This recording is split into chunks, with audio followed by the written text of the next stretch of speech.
Hey, what's up guys, it is me, ALIN, King of Cards, back with another video. Now I'm really sorry I haven't posted in 2 weeks, I've been really ill, but I'm finally back on my health, so I'm going to be posting a video today, as you can see. So today we're going to be doing something a little bit different. Now usually my format of videos is deck profile followed by combo tutorial, but I realised that a while ago I posted a Ryu-ge combo tutorial without any deck profile, so here we're going to be looking at the deck profile. So to start with, we're going to go through the monsters. We've got 3 copies of Sosei Ryu-ge Mistva.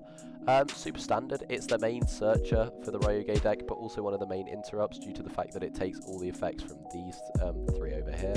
So yeah, that's kind of just a standard 3 over the deck. Not really going to back down on that. Next, we have 3 of the new Tensei Ryu-ge Anva finally in the TCG and currently on their way to my houses. I'll do an in real life deck tour when they arrive.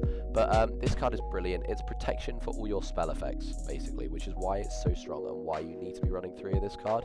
It also tributes to special summon, and then you can target a card on the field, destroy it, and then if it's destroyed, you place a Ryu-ge spell trap for your deck graveyard or banishment face up on the field, basically guaranteeing you your Ryu-ge ruin off the start of the combo. So super strong, and with cards like the Melody of Awakening Dragon, where you can add 2, you can add Sosei and Tensei in 1 card. Next, we're running 2 of Kairo Ryu-ge Emva. Now, this discards and adds the Sea Spires. And then, if in the main phase, if 2 or more monsters were sent from the hand or deck to the graveyard this turn except itself, you can special it from the grave. And then you can place the Sea Spires on the bottom of the deck. Your opponent banishes their entire hand and draws the same amount of cards. You can't droll that and stop them banishing their hand. I wish it was a hand loop. Unfortunately, it's not. It just banishes and then they redraw. So that's why we're only running it at 2. If it was slightly better, I'd be running it at 3. But the fact that it only, I guess it only really gives you a banish hand that could give them nib if they redraw their hand, like they can draw Nibiru. So that's why I'm kind of on the fence about this card and why I'm only running it at 2. Barber on the other, well, not called Barber anymore, obviously. I'm running 2 of the Genro as well, because you banish and add one of the Wormwinds, which is the better spell. Yeah, the reason I'm running 2 of this guy and this guy is because the Wormwinds and the Sea Spires are the better spells in the deck. Dino Domain is a bit iffy. But, and then if a monster is banished face up and this card is already banished, and there are 2 other banished monsters that are not itself, you can special summon it. And then it has an effect that you can place a Wormwinds on the bottom of the deck and add a Ryu-ge card from your deck, graveyard, or banishment to hand. Now, I felt that the 2-2 ratio of these ones is really strong because you don't really want to be seeing this guy, but you do want to be seeing these 2. They're really lovely to have in your hand, really lovely cards for the deck, and I really do urge you to run 2 of both because the fact that you can search the better spells and then they also have beneficial effects is really strong. Next, we do have Kyoro. He's good, don't get me wrong. He adds the Dino Domains, which is a monster negate, and then during the main phase of 2 or more cards will destroy this turn. Quick effect, it's special summons from your hand. But its second effect is kind of worse. You place a Dino Domains you control on the bottom of the deck, then target other cards on the field up to the number of different monster types on the field and destroy them. Now that is strong, however, it's not quick effect, which means you can only do it on your turn, and that's why I'm not really running more than 1 of him, because in the old days, before we had the Anva and before we had the Ruin, it was really strong because you could bottom this, pop this to trigger Sosei to summon. But now that we have Anva, you don't need his effect to pop anymore, so that's why I'm only running 1 of him, and I really think that if you're running any more, you do need to consider your ratios because he can be quite bricky. Next, we're moving on to the Arch Nemesis. We're just running 1 of both because this one's type, this one's attributes. Protoss is definitely stronger, but it's limited, which is why we're still running the Eschatos. But they're both searchable, obviously. Eschatos is searchable because it's a level 8 dragon, so you can search it off Melody of Awakening Dragon. But Protoss is also searchable, I'm pretty sure. Yes, Protoss is also searchable from the field spell, so if you add Protoss and summon it and use Reprodokus to make Protoss live, it's a super strong line, and I really recommend running Protoss to get the most oppressive possible combo in this deck. Next, we got our little Voiceless Voice package. So for that, we got 3 Saphira Dragon Queen of the Voiceless Voice, and that's because this card discards, send a ritual spell from deck to grave, so the prayers, and then you add a light ritual monster from your deck to your hand. So you add the Sosei, which just starts your combos. This card is super strong. It's a really brilliant card because it also gives you this, which engrave if your light ritual is popped. So this guy, if he's popped, you can summon Sorovis from your deck, which is super strong, sets up more interrupt. It is, however, a ratio of 2 bricks for 3 combo starters, and that can be quite weak. So if you did want to get rid of these, you could definitely cut all 5 of them and run hand traps instead, because we are only running 6 at the moment. So if you did want to do that and go up to 11 hand traps, I would completely understand. Next, we're running the little weird cards, the 1 of Carbon Edit and 1 Galaxy Serpent. They're weird, they're garnets, but you do need them for the Ryu-ge Warzone combo, where you send Carbon Eden and have this banished so that you can banish Carbon Eden, summon it, and the Genro, and then make Snake Eyes Execute Dragon, which is just a piece of removal, a really big body on end board, and something I would really recommend having. Galaxy Serpent we are obviously running to accommodate for this. It's the tuner you use to make the Execute Dragon. It's this, sorry, not the Carbon Edit. Next we got 3 copies of Ash Blossom, and Ash Blossom and Joy of Spring is just probably one of the best hand traps of all time, I'm going to say. It just stops them adding from the deck to the hand, special summoning, or sending a card. At the moment, well, actually, I won't tell you which hand traps I recommend running, because I'm going to make a next video, and that next video is going to be my hand trap tier list for June 2025. So if you do want to see that, keep watching. Next, for the spells, we're going to have 3 copies of Ryu-ge Rising. Now, this is one of the best cards in the deck. It's a starter that adds a Ryu-ge monster from deck to the hand, and then a Ryu-ge Pendulum monster from your hand to your face-up extra deck. So that means, if you already have Sosei and Warzone, you can add Anva, put Sosei into the extra deck, and that makes your Warzone live, which is super strong. It also means you haven't actually added anything to your hand off of the Sosei, meaning they can't troll you before you activate the Warzone, which is why we're running 3 of this card. As well as this, in our main phase, if we control a Ryu-ge Pendulum, we can banish this card in a Ryu-ge from the grave, and special summon a Ryu-ge monster with the same original type as that banished monster from your deck. So that means that you can banish, say, this and add this one. Something like that. It's really strong. It's a really lovely piece of, I guess, follow-up. However, just make sure that you don't use that the turn that you use its first effect, because it is 1 effect per turn. Now we have 2 Warzone. Now, people were playing 3 for a very long time, but considering we already have the bricks in Carbon Edit and Galaxy Serpent, and now that we've got 3, 6, 9, 12 starters, we don't really need this at 3 anymore, especially seeing as it relies on the Sosei to activate. So I am just running 2 of this, but it is definitely one of the better cards in the deck because of its strong effect of adding 1, banishing 1, sending 1 to the grave. So make sure you are running more than 1 card of this, because you're going to need it later in the game. Next, we have one of the Sea Spires, which is the quick effect Bounce, where, so basically how the deck works is Sosei gets the effect of any of the continuous spells you have on the field.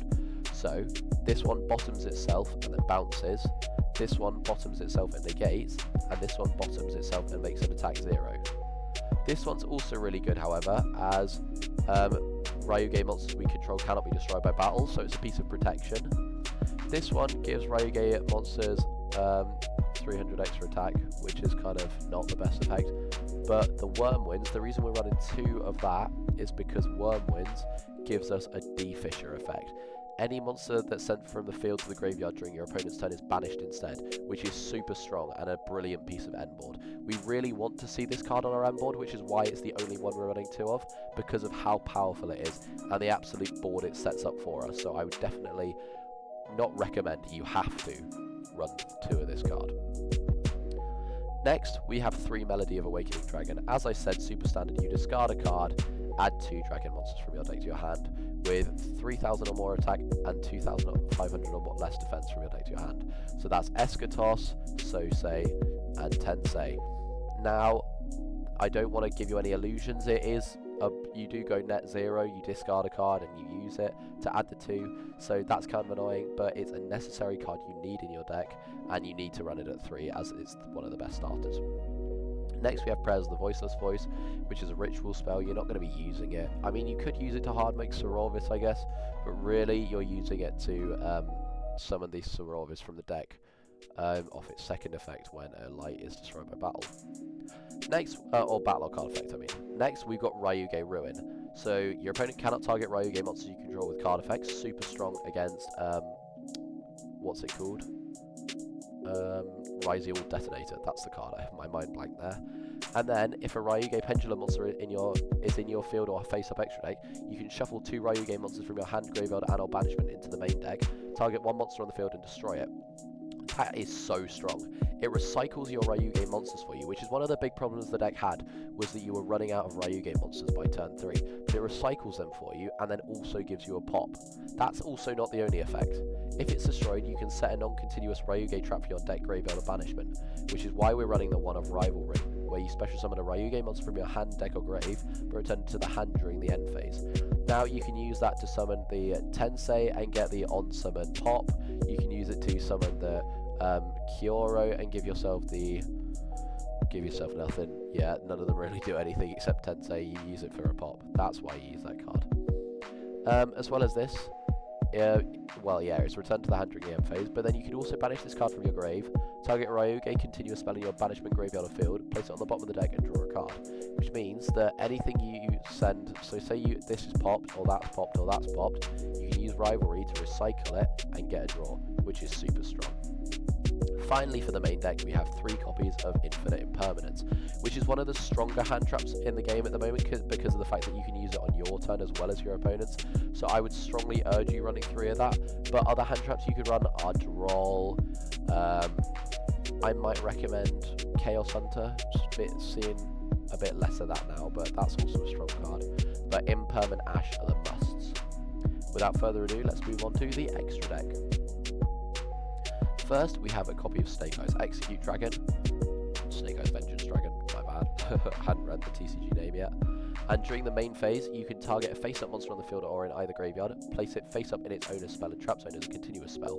Also, this card cannot use this effect next turn. So that's a quick effect, good piece of removal, because say they normal summon something, bam, it's in the spell trap zone, they can't use it. Also, quick effect, you can target a monster and a continuous spell on the field, destroy them. So you can target one of your Ryu-ge's and one of your, and the continuous spell, and because of your continuous spell's effects, they are protected. So make sure that you have, I can't remember which one it was. It might have been your opponent actually. Okay, so no, that doesn't work. It's a pop for a pop basically.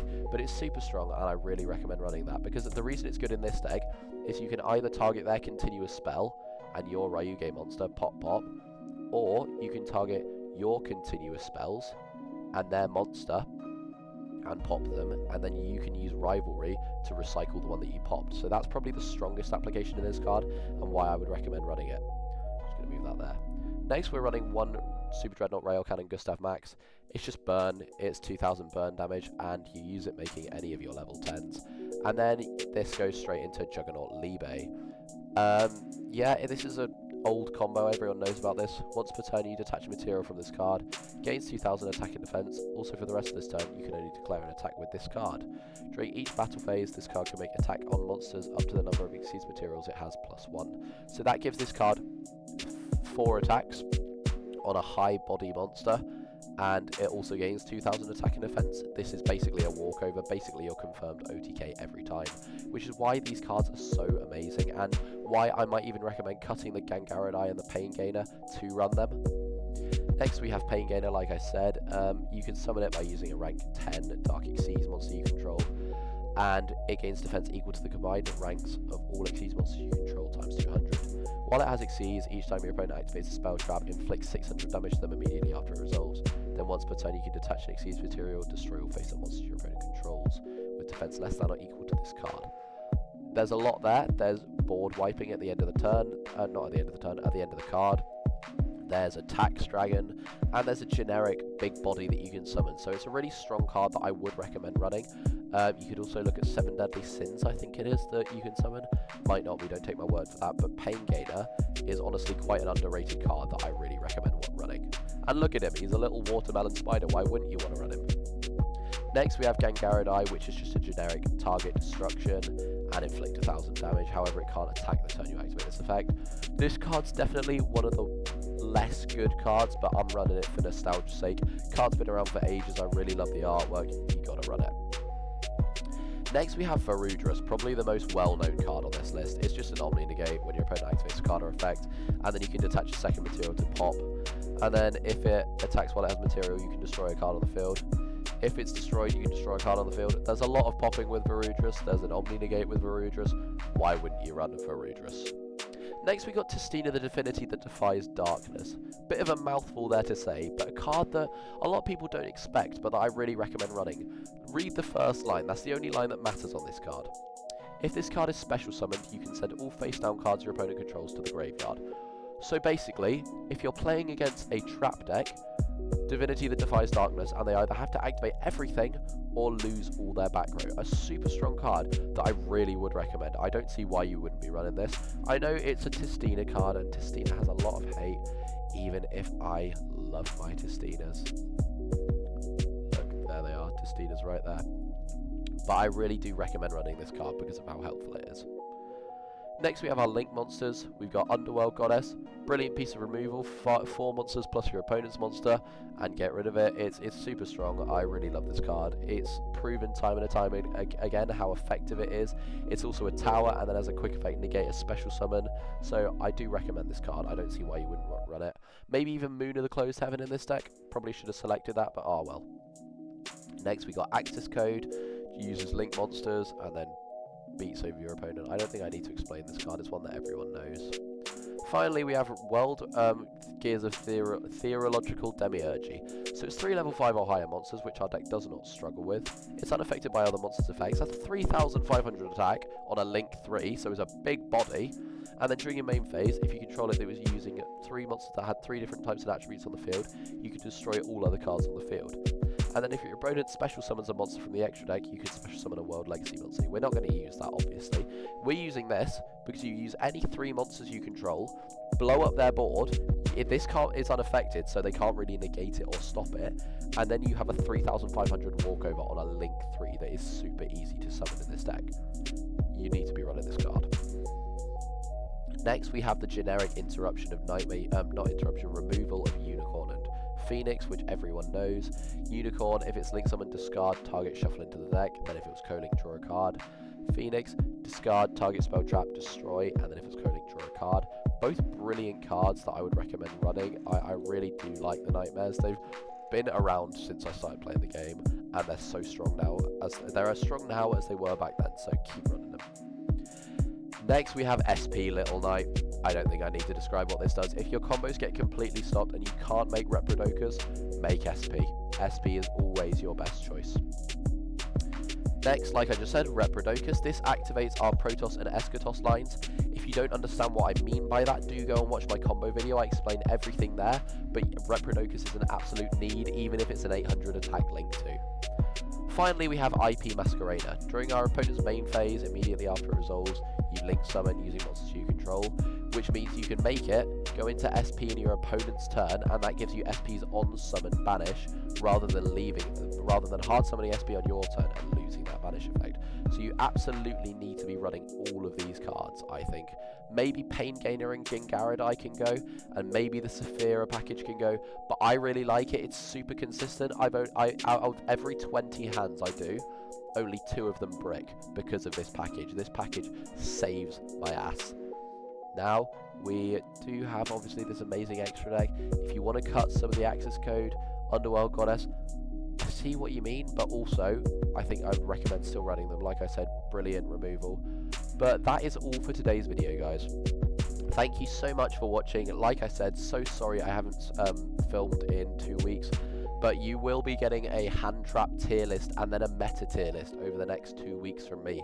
So be sure to stick around to check that out. Remember to like and subscribe, and I'll see you next week. Arlecchino out.